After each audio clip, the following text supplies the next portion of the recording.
I'm Nick Galante. I am the box office team lead at ArtsQuest, which means I not only sell you tickets, but I'm in charge of the people who also sell you tickets. And these are my top 10 for the decade. My number 10 is Train to Busan, the Korean zombie film. As far as I'm concerned, it's probably the best zombie film ever made, with the possible exception of Shaun of the Dead, which is a very special place in my heart. The pacing's really nice, it's really well shot, and for something that I think is really unique for a zombie film, you actually get to care about the characters involved in it. And you're rooting for them the whole time. They don't feel like they're just stock characters that they've been dragged out for a horror movie. Number 9 is Coco. It was hard for me to pick a best of Pixar because they seem to just knock it out of the park every single time. But I love the themes of Coco, the whole idea of family and memory and death and keeping people's memory alive. And I think even though it's really grounded in, the Day of the Dead and Mexican tradition and culture, it's really universal in that regard. And warms the heartstrings. Number 8 is Midnight in Paris. I am a huge English nerd, and that thing was just candy to me. It was great seeing all of these great figures from the 1920s. They were all performed really well, and it's kind of insidious because you're in danger of slipping into that nostalgia that the movie tries to warn you against. Number 7 was Get Out. Jordan Peele's first journey into horror. I was really skeptical about it. I like Jordan Peele as a comedian. I wasn't sure how he'd fare in the world of horror, but he did a really excellent job, and I'm glad that it got the recognition and award consideration that it did, because it was just enjoyable the whole way through. He didn't throw any strange curveballs at you.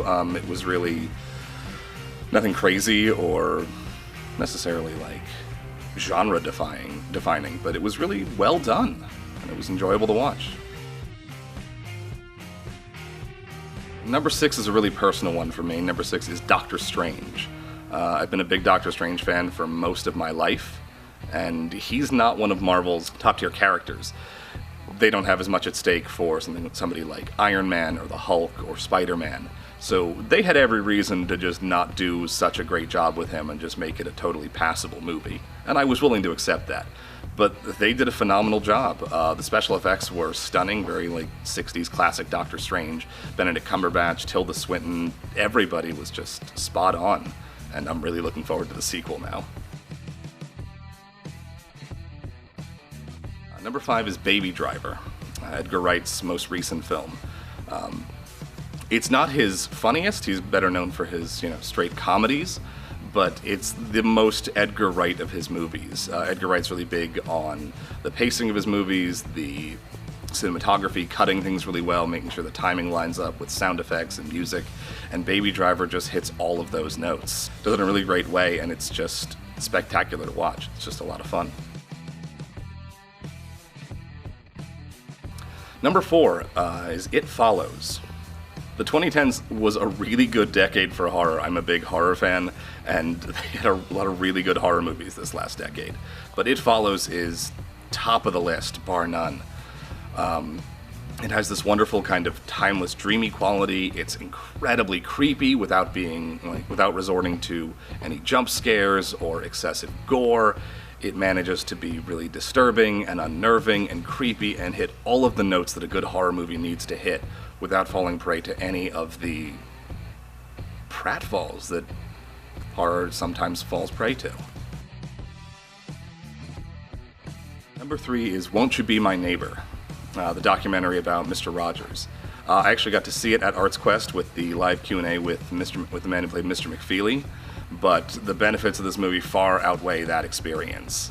It's fascinating to see how Mr. Rogers kind of rose to prominence and became this cultural mainstay, and watching his whole journey is really moving and touching, and I don't think there was a single dry eye in that theater when those lights came back up. Number 2 is Scott Pilgrim vs. the World. There have been a lot of comic book movies made in the last decade, but this is the only one that actually feels like a comic book. And that's thanks to Edgar Wright, who, as I mentioned before, is a master of editing and timing. The way that he cuts in and out of different scenes, the special effects, the sound effects, everything is designed to make it feel like a comic book.